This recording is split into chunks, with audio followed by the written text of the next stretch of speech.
ചില രഹസ്യങ്ങൾ കാലം എത്ര കഴിഞ്ഞാലും നമ്മളെ വേട്ടയാടും. മറഞ്ഞിരിക്കുന്ന സത്യങ്ങൾ കണ്ടെത്താൻ നമ്മൾ ചിലപ്പോൾ യാത്രകൾ നടത്തേണ്ടി വരും. നമ്മളെ പ്രതീക്ഷിക്കുന്നത് നമ്മൾ പ്രതീക്ഷിക്കാത്ത ഇരുണ്ട യാഥാർത്ഥ്യങ്ങളിലേക്കാവും. ഇന്ന് ഞാൻ നിങ്ങളോട് പറയാൻ പോകുന്നത് അങ്ങനെ ഒരു യൂട്യൂബറിൻ്റെ അനുഭവത്തെക്കുറിച്ചാണ്. ഒരു യൂട്യൂബർ പഴയൊരു വീടിൻ്റെ രഹസ്യം തേടിയിട്ട് നടത്തിയ യാത്ര. പേര് അർജുൻ. അർജുൻ ഇന്ന് വന്നിരിക്കുന്നത് ഒരു സാഹസിക യാത്രയായിട്ടാണ്. എൻ്റെ പുറകിൽ കാണുന്ന ഈ വീട് കഴിഞ്ഞ 50 വർഷമായിട്ട് അടഞ്ഞു കിടക്കുകയാണ്. ഇതിനെക്കുറിച്ച് പല കഥകളും ഇവിടെ പ്രചരിക്കുന്നുണ്ട്. ആരും ഇങ്ങോട്ട് ധൈര്യമായി വരാറില്ല. ഇവിടുത്തെ ആളുകൾ പറയുന്നത് ഈ വീട്ടിനുള്ളിൽ എന്തോ ഒരു ദുരൂഹതയുണ്ടെന്നാണ്. ആ ദുരൂഹത എന്താണെന്ന് കണ്ടെത്താനാണ് ഞാൻ ഇന്നിവിടെ എത്തിയിരിക്കുന്നത്. എനിക്കൊരല്പം പേടിയുണ്ട്, പക്ഷെ നിങ്ങളുടെ സപ്പോർട്ടുണ്ടെങ്കിൽ നമുക്കിതെന്തെന്ന് കണ്ടുപിടിക്കാം. കാട് പിടിച്ചു കിടക്കുന്ന വഴികളിലൂടെ വീടിൻ്റെ പൂമുഖത്തേക്ക് നടന്ന് ജനാലുകളും വാതിലുകളൊക്കെ പൊടി പിടിച്ച് കിടക്കുന്നുണ്ടായിരുന്നു.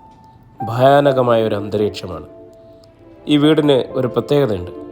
ഇവിടെ പണ്ട് ഒരു കുടുംബം താമസിച്ചിരുന്നു. ഒരു ദിവസം രാത്രി അവരാരെയും കാണാതായി. വീടിൻ്റെ വാതിലുകൾ തുറന്നു കിടന്നു, പക്ഷെ ആരെയും കണ്ടിട്ടില്ല. എവിടെ പോയി എന്നതിന് ആർക്കും ഒരു ഉത്തരവുമില്ല. അതാണ് ഇവിടുത്തെ പ്രധാന ദുരൂഹത. വളരെ പണിപ്പെട്ട് വാതിൽ തുറന്നു. വാതിൽ തുറക്കുമ്പോൾ ഭീകരമായിട്ടുള്ള ശബ്ദങ്ങളൊക്കെ കേൾക്കാമായിരുന്നു. അകത്തേക്ക് കയറിയപ്പോൾ തന്നെ ഒരു തണുത്ത കാറ്റ് അർജുനെ ഇങ്ങനെ പൊതിഞ്ഞു. വെളിച്ചമില്ല, ഇങ്ങ് ഇരുട്ട് മാത്രമാണ്. എൻ്റെ ഫ്ലാഷ് ലൈറ്റ് ഉപയോഗിച്ച് ഞാൻ മുന്നോട്ട് പോവുകയാണ്. അയാൾ ഓരോ മുറികളിലൂടെയും നടക്കുന്നുണ്ടായിരുന്നു.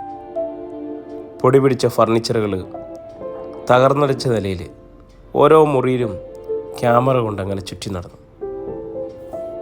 ഇതൊരു കിടപ്പ് മുറിയാണെന്ന് തോന്നുന്നു.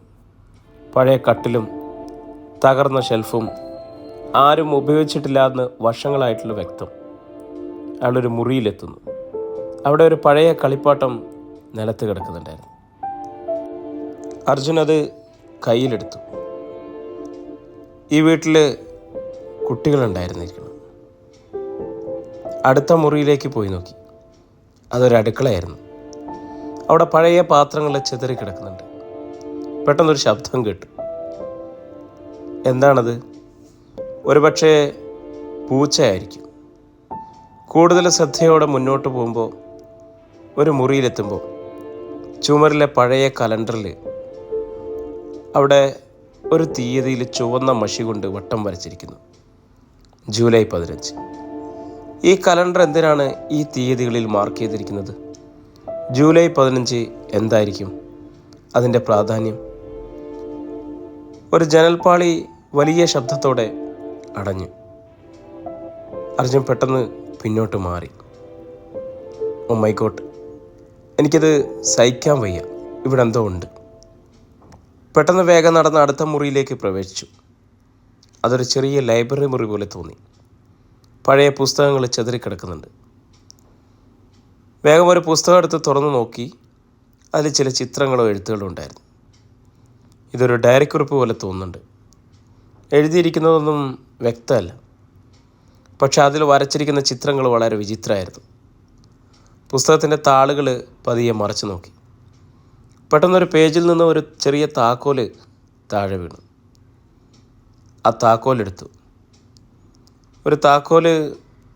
ഇതെന്തിൻ്റെ താക്കോലായിരിക്കും? മുറിയുടെ മൂലയിൽ ഒരു ചെറിയ പെട്ടി കാണുന്നു. ഈ താക്കോൽ അതിന് ചേരുമോ എന്ന് അർജുൻ നോക്കി. ആ പെട്ടി ഈ താക്കോൽ ഉപയോഗിച്ച് തുറന്നു നോക്കി. ഒരു പഴയ ഫോട്ടോയും ഒരു കത്തും ചെറിയൊരു ലോക്കറ്റ്. ഇതൊരു പഴയ ഫോട്ടോയാണ്. ഈ കുടുംബമാണെന്ന് തോന്നുന്നു. കത്തിൽ എന്താണ് എഴുതിയിരിക്കുന്നതെന്ന് നോക്കാം. അർജുൻ കത്ത് വായിക്കാൻ തുടങ്ങി. അയാളുടെ മുഖത്ത് ഭയം നിറയുന്നു. എൻ്റെ പ്രിയപ്പെട്ടവരെ, ഞങ്ങളൊരു കെണിയിലാണ്. ഈ വീടിന് ഒരു ശാപമുണ്ട്.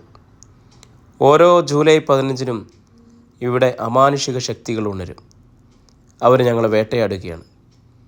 ഇവിടെ നിന്നും രക്ഷപ്പെടാൻ ഒരു വഴിയുമില്ല. ഈ കത്ത് വായിക്കുന്നവർ സൂക്ഷിക്കുക. ഈ വീടിൻ്റെ രഹസ്യം നിങ്ങളെയും വിഴുങ്ങും. ഞങ്ങൾ എവിടെയാണെന്ന് ആർക്കും അറിയില്ല. ഈ ലോകത്തു നിന്നും ഞങ്ങൾ മാഞ്ഞു പോവുകയാണ്. ഞങ്ങൾക്ക് വേണ്ടി പ്രാർത്ഥിക്കുക. അവസാനമായി ഈ ലോക്കറ്റ് എൻ്റെ മൂത്ത മകൾക്ക് വേണ്ടിയാണ്. കത്ത് വായിച്ച അർജുൻ ഞെട്ടിവിറയ്ക്കുന്നു. അയാൾ പെട്ടെന്ന് മൊബൈൽ ഫോണിൽ സമയം നോക്കുന്നു. അത് കൃത്യം രാത്രി 11:55.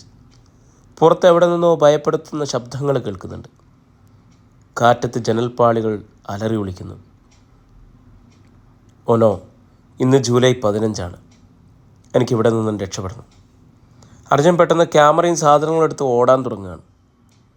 വീടിൻ്റെ ഓരോ മൂലയിൽ നിന്നും വിചിത്രമായ ശബ്ദങ്ങൾ കേൾക്കുന്നു. വാതിലുകൾ തനിയെ അടയുന്നു. അർജുൻ തനിയെ തുറക്കുന്നു. അർജുൻ ഭയന്ന് വിറച്ച് മുന്നോട്ട് ഓടാൻ ശ്രമിച്ചു. ഈ വീടിൻ്റെ ശാപം സത്യമാണ്. എനിക്കെന്തെങ്കിലും സംഭവിക്കുന്നതിന് മുമ്പ് ഇവിടെ നിന്ന് പുറത്തെത്തണം. വാതിലിനടുത്തെത്തി. പക്ഷെ വാതിൽ തനിയെ അടഞ്ഞിരിക്കുന്നു. ശക്തിയായിട്ട് വാതിൽ തള്ളി തുറക്കാൻ നോക്കുന്നു. പക്ഷെ വാതിൽ തുറക്കുന്നില്ല. അയാൾ പരിഭ്രാന്തയായി ചുറ്റും നോക്കുന്നു. പെട്ടെന്ന് പിന്നിൽ ഒരു നിഴൽ രൂപം. അയാൾ ഞെട്ടി. ആരാണത്? എന്നെ ഒന്നും ചെയ്യരുത്. അർജുൻ്റെ ക്യാമറ നിലത്തേക്ക് പതിച്ചു.